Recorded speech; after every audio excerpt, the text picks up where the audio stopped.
Padded Room Podcast proudly presents to you Underworld, Rise of the Deacons. My name is Darian. I got my two main cronies here in the house. It's Deacon and Daphnee. What's up, dudes?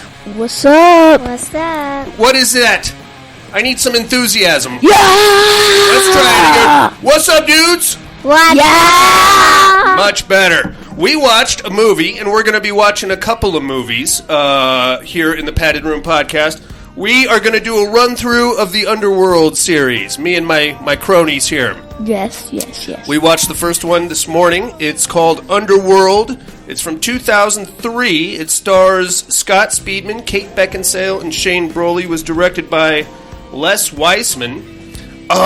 What did you guys think of the movie, dudes? Cool. Yeah? I thought it wasn't a scary movie. It's not really a horror movie. I feel like it's more of an action movie. Totally. Did you guys get the whole story that was going on there? Yeah. What did you think?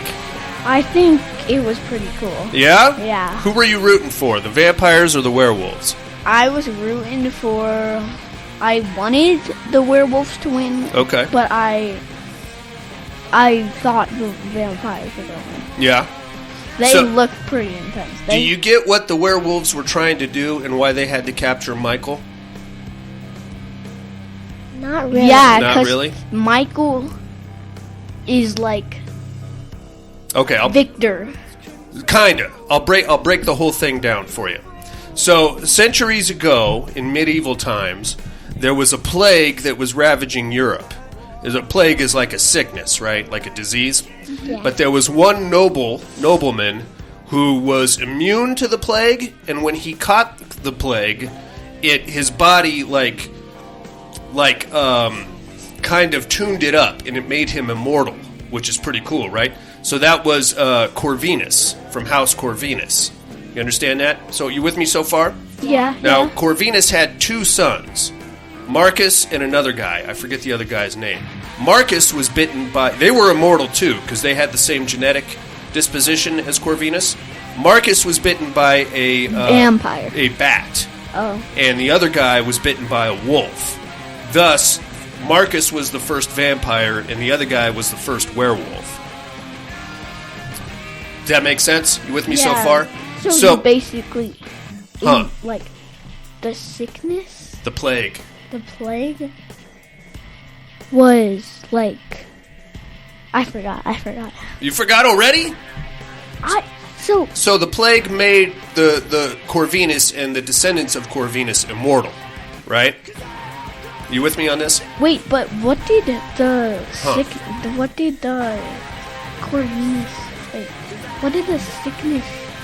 Did the sickness do anything? It killed a lot of people, except for Corvinus. It made him immortal. And then his two sons, one got bit by a wolf, one got bit by a bat, became the first werewolf and the first vampire. You with me on this? Yeah. Okay. Yeah. So from that point, the vampires pretty much enslaved the werewolves and made them like protectors of them during the daytime. And everything was pretty cool for a while, because the werewolves didn't mind being slaves. Yeah. They were taken care of, right? Yeah. And then do you understand why the war broke out? Cause the son wanted to marry a vampire, and the council, like the vampires didn't allow that. So the vampires burnt his wife, and then whipped Lucian was the guy's name. Yes. So yeah, you pretty much nailed it, buddy. So Lucian was in love with Victor's daughter, who was a noble vampire. Yeah. And they did a lot of smoochy and poochie. Yeah. And she got pregnant. Oh. So she was going to give birth to a half werewolf, half vampire, which would be a very nasty customer. Oh my god. I know, right? But Victor said, no way, Jose. So, first off, he was very mad at her for getting pregnant by a werewolf.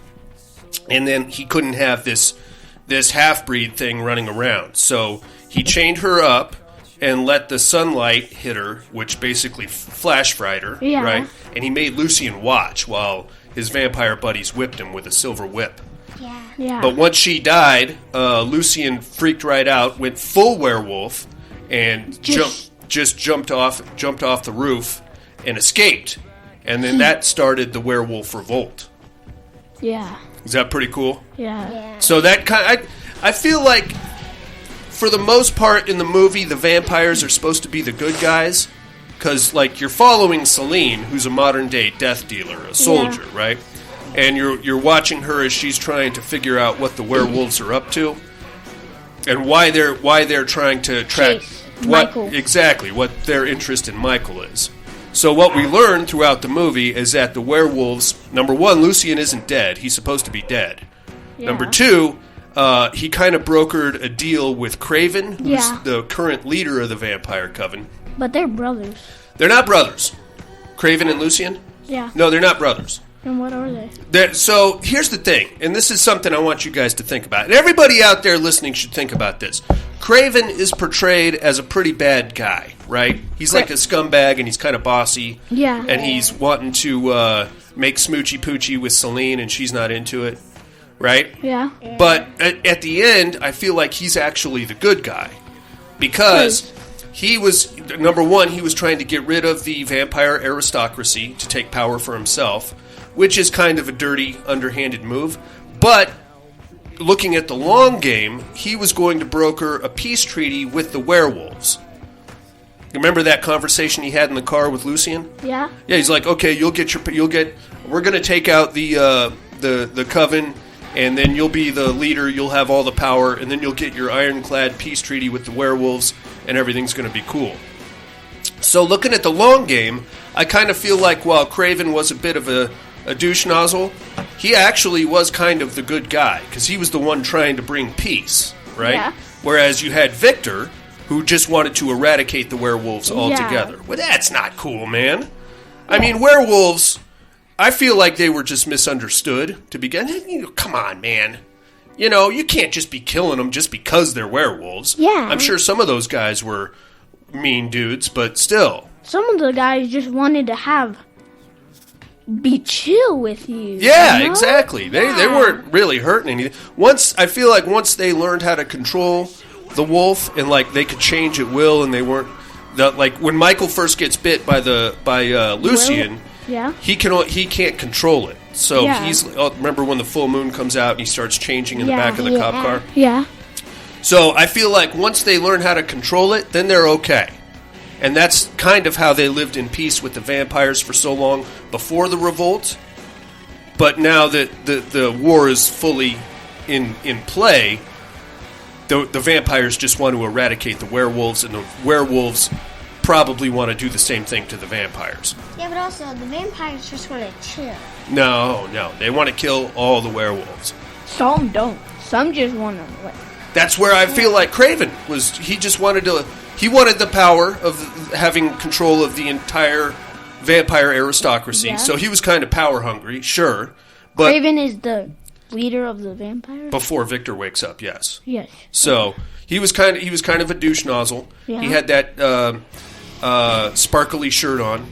Yeah. Only douche nozzles wear sparkly shirts. It's true. That is a known fact. Go to any nightclub and you will notice a couple of douche nozzles with sparkly shirts. But back to my point. If you look at Craven's long game, I feel like he was kind of the good guy, because he was the only one saying, "Hey, let's get rid of these old guys that want to wipe you out. I'll take power for myself. I will broker a peace treaty between our races, and we can live happily ever after." Yeah, but still, if you're gonna have a secret meeting, at least tell like your greatest warrior. So remember Soren, that guy, the guy with the long hair and the glasses. Yeah. He was like Craven's lackey. He was the one. Remember, He was the doctor. That was like. No. The doctor was working with the werewolves. Yeah. Soren, remember when Amelia's train rolled up, and Soren was there with his security detachment? Oh, the little guy, the vampire that was like working on all the guns. Yes. Well, no, that was Khan. But Soren was the one that let the werewolves ambush Amelia's envoy. Remember that? He stood outside the train station when the werewolves jumped on top of the train. Yeah. Yeah. And he had like a flashlight. And Yes. He put it down. Yes, exactly. So he was kind of working with Craven. He was like Craven's right-hand man. But I feel like you had like the hardline, the death dealers. They were strict. That's what Selene is. And all she wants to do is eradicate the werewolves. So she doesn't even know why. She says earlier in the movie that digging in the past is forbidden by the werewolf or by the vampires. So I feel like it's kind of a needless war, and the werewolves were losing. But then they kind of did their homework, and they got that doctor dude. Yeah. And they realized that if they found a descendant of Corvinus, whose blood was had the right kind of blood, I guess. Correct. They could create their own werewolf vampire hybrid. I don't know what exactly the point of that was. Yeah, I don't know why they even wanted to do that. I don't know. I think maybe Lucien, who lived, was actually going to be like the controlling element of that. So it's never overtly stated in the movie. Either he was going to use Michael as a weapon to hunt down and destroy the vampires, or he was going to use it to help Craven get rid of the three vampire elders, Amelia, Victor, and Marcus. Yeah. So, I don't know.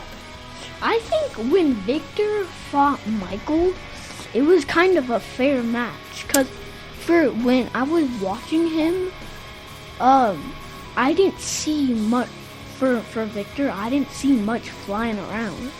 So he could be half Victor, you think? Yeah. No, Victor's straight vampire. Okay. He's one of the first vampires. But you're right. But if Michael didn't kill Victor, Selene did. Because remember what we found out? That Michael... Remember what we found out about Victor? Yeah. So Victor actually killed... When Selene was a little girl, a human, he actually killed her family. Yeah. And he blamed the Lycans. He told her that the werewolves did it. So that's why Selene is such a hardline anti-werewolf death dealer, because she thinks that the werewolves killed her living family. Yeah. But then Craven reveals to her during that last shootout scene that it was actually Victor. And he killed her whole family because he likes drinking human blood, and he couldn't bring himself to kill her because she reminded him of his daughter that he killed for doing the smoochy poochie with Lucien. Yeah. Yeah. So I feel like the I'm just giving my 2 cents. I feel like the vampires are the overall bad guys. I'm a team werewolf kind of a guy. You know what I mean? That's just me though. But I feel like Craven was misunderstood, and he kind of had long-term peace in mind, and a bit of a power grab for himself. If Craven knew that, and if Craven knew that he couldn't marry a vampire, then he probably wouldn't even have done it. You're talking about Lucien. Yeah, Lucien. Yeah, but love makes you do crazy things. Yeah. So there's that. What if you just kept them in peace and then the baby came out? You just killed the baby. Would that lead to like what happened in Sister Death, where Sister... It might. So actually the third movie is a prequel in Underworld, and it's all about Lucien and Sonia. It's called Underworld Rise of the Lycans. And it picks up where Lucien and Sonia fall in love, and then, the smoochy poochie and the enslavement, and then the start of the revolt, which is pretty cool. So we'll get to that in 2 weeks from now when we do Rise of the Lycans. Yes. What did you guys think of Underworld? I thought it was actually a pretty good movie. I agree. There was only one smoochy poochie that I saw. There's going to be a lot more smoochy poochie as we get into this franchise, my friends. I like the first movie. I have not seen any of the other ones. We're going to get to them. I think the first movie would be the best. If I had to pick a favorite, I think probably Blood Wars was really good. Is that the first? That's the last one. I liked Rise of the Lycans too. Sissy, what did you think? I thought it was pretty cool, but I also thought that the vampires would win, and they did win. You think the vampires won? Because there's still more chapters to go, so But we might not know. In the terms of this movie, you think the vampires won? Yeah. I get that, because Celine made it out, and she took Michael Corvin with her. And apparently, what do you think? So he's half vampire, half werewolf. Why was he fighting the vampires? And he's a vampire, and so Victor is basically fighting his own kind.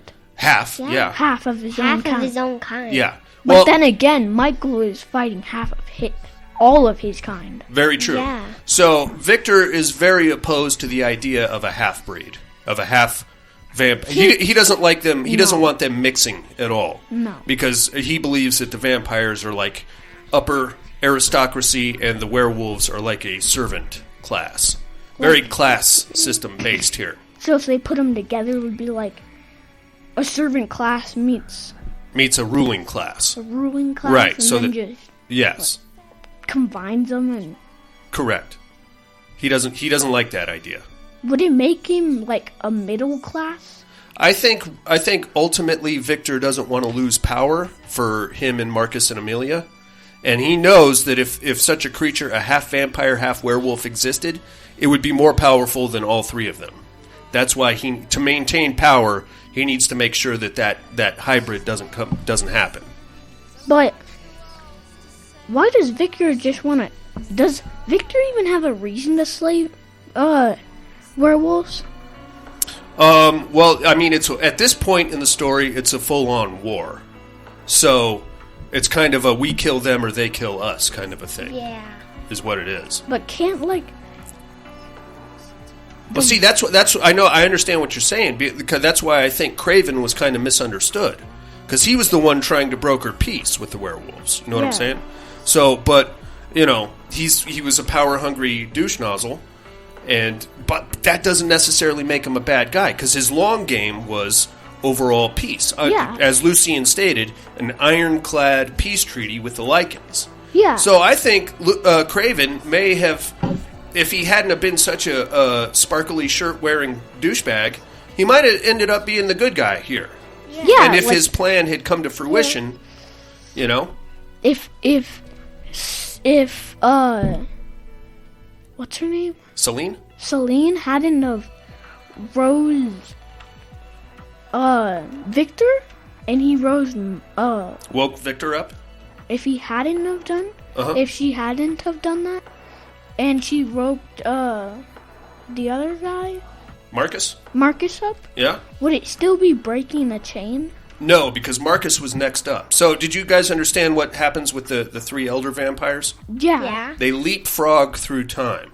Yeah. So one of them's awake for 100 years while the other two sleep in their tombs. And then Then at the end of 100 years, that one goes in the tomb and the next guy wakes up. and then not the silver guy, but the girl was supposed. Celine? Yeah, she was it past? No one Oh, was. you're thinking of Amelia, the one that showed up on the train? No, what elder god was awake? Amelia. Buff. Amelia was the skinny lady on the train that got killed by the werewolves. The council? Yes. She was the ruling vampire, and we were on the cusp of putting her in the ground and waking Marcus up, because it was Marcus's turn. But Celine had that freak out about Lucien being alive and decided to skip Marcus, skip the whole procedure, and jump straight to Victor, which ticked him right off. Yeah, he was like, "Why did you do that? Why did you do that? You should be ashamed of yourself." You will not be shown 1 ounce of leniency, he says. What does that mean? It means he's not going to cut her any slack at all. But didn't he say you're like a daughter to me? Yes. Because once he turned her into a vampire, he pretty much raised her as his daughter. But was he still an elder god? Or An elder vampire back then? Yes. So Victor, Marcus, and Amelia were the first 3 vampires from Corvinus. Because Marcus is actually the descendant of Corvinus. He's the one that was bitten by a bat. Okay, but who were the 3 elder gods for werewolves? There's not 3. There's just Lucien. Oh. Well, no, I think there's another. There's a Corvinus descendant who was the first werewolf. Yeah. And then he bit Lucian and Reyes. Remember Reyes? He was the giant black guy with the really deep voice. Yeah. He had like the shoulders that were like Looked like he could play down lineman. Yeah. Throw everybody off the field into the crowd. What did you think of the werewolves? I thought if they made a smart decision in some places, they could actually have won the battle. Yeah? If they had. Well, at this point, no, I mean, you're right, and we'll get more into that in the series, but at this point, there's way more vampires than there are werewolves. The vampires are winning the war. Yeah. And that's what Celine says at the beginning of the movie. There's hardly any left, and they're just hunting down the individuals. Until now. Yeah, like... No. Oh my god. Would you guys rather be vampires or werewolves? In this movie? Sure. I think there's an Underworld video game somewhere we could look into. Ooh. I know there's an Underworld-esque role-playing game. You remember that game that Jason and Sarah used to come over and play with Mommy and Daddy? No. Okay, never mind. Werewolf or vampire, Dee Dee? What do you think? I would say werewolf. Daphne? Vampire. You want to be a vampire? They were sharp dressers. Yeah. And their hair looked very good. So, and they had like fast cars and lived in that big mansion. Yeah. Werewolves had to live in the sewers, man. Yeah. That's stinky. Yeah. Hey, they had shotguns everywhere. So did the vampire. Vampires had silver nitrate rounds. But werewolves had the UV rounds. UV rounds. Yes. So a lot of gunplay. Yeah. I think I would like to be a werewolf if I had to pick. I would like to be a werewolf because your doctor could take all the silver bullets out of you, and Yeah. you could be like, yeah, I can live forever. Yeah. So that's cool. But Unless the doctor dies, then you're in real. well, the doctor does die. Remember, he gets punched in the face by Victor, and his head pretty much explodes. But that would work. You can just dig the silver bullets out of you until they brought out those silver nitrate rounds, Yeah. which had like liquid silver. Then It goes directly into your bloodstream and jacks you up it hits you, and then it just like melts. into your werewolf body. Yeah, and then you can't dig it out. You have to like. And it prevents you from changing into the wolf. Ooh. Yeah, and it kills you too. So that sucks. That's how they got Lucian in the end. See, that's the other thing, man. Craven double-crossed Lucian at the end, so he is kind of a douche nozzle. Yeah. Doesn't make any sense. If those two had teamed up right there, instead of Craven killing Lucian, they probably could have taken Victor, I think. And then they could have teamed up, and then they could have. But those two Yeah. are Victor's son. No. Oh. Lucian was his former slave, and Craven was like Victor's right-hand man. Okay. Victor is not a Corvinus. When we get into it, like I think in either the next movie or the last one, we get to see the actual noble Corvinus, who is just a normal guy from the medieval times that is now immortal because he caught that plague. So he's been alive the whole time. And he doesn't... Was he something else before he was turned into immortal? No, he was just a dude. But his body reacted to the plague in such a bizarro way that now he lives forever. And he never touches dry land. He only lives on a boat. Oh my god. We'll get into that down the road here. Boat? A boat, yeah, a great big boat. And he's got like a whole army of dudes with him. And he is sick and tired of his kids fighting each other all the time. Really? Kind of like me dealing with you two chuckleheads. Yeah. Yeah. So you're a vampire and you're a werewolf. You're a werewolf. No, I'm just a normal guy trying to maintain some order in this house. But how did the werewolves know that Michael had the special blood to be half werewolf? They remember they had that whole Species board? yeah, that whole evidence wall. Yeah. They were just tracking down descendants of Corvinus and testing their blood. But why did they want Michael? Like, they can bite anybody and they would just turn into a werewolf. They could, yeah. But why did, like, if you were half werewolf, half vampire, you would be fighting both sides. Why would they want someone that could fight them and the vampires? I think the idea was that you basically weaponize him. Like, You put him in your army, you get him to fight for you, and now you've got the ultimate weapon. You can send him out to hunt down the vampires, pretty much by himself, because he can move around in the daytime, which is something they can't do. Which brings me to it. I'm glad you brought that up, because that brings me to an interesting question. Why don't the werewolves just go kill the vampires during the daylight yeah. and then be done with it? Is it because they don't want any cops to go up and, like, put your hands up? They're werewolves. Yeah. Unless those cops are packing silver bullets, they got nothing to worry about. Yeah. I don't know. That's an interesting question. Maybe we'll get more into that as the series goes on. What do you guys think of Underworld? Pretty cool? Yeah. You ready for the next movie? Yeah. Underworld Awakening. Okay. Join us next week for Underworld Awakening. Why is it called Underworld? Because it's like a whole... So the idea behind it is that this whole... for lack of a better term, underworld is existing underneath the surface of human society. So we're going on about our days and going to work and going to school and playing flag football and things like that. The whole time, unbeknownst to us, there's this underworld that's waging war on itself in total secret. Is it like you can go into the overworld and then you just like...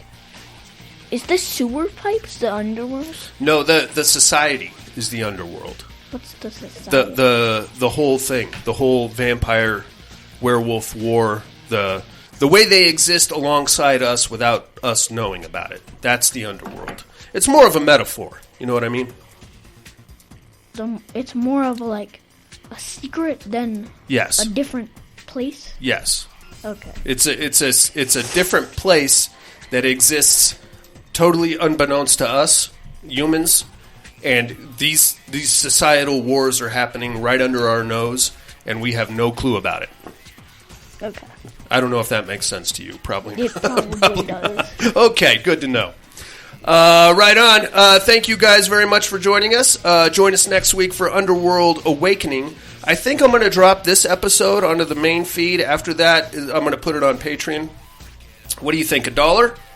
For what? To listen to the rest of the shows? $1? $1 donation gets you a Patreon subscription?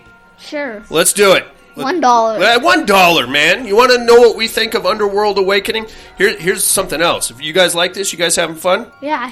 Yeah? Should we have a candy after this? Yes, please. Big? I like that idea. Big candy? Yeah. I got to go get a haircut. I want you guys to think about this. After we finish the Underworld movies, we'll start another franchise. About who? You figure it out. You two decide, and we'll watch every single Nightmare movie. on Elm Street. We could do that. Yes. I don't care what movie we really want. Okay, well, you can put your 2 cents in anyway, Daphnee. All right, guys. Say goodbye to everybody. We need a sign off here.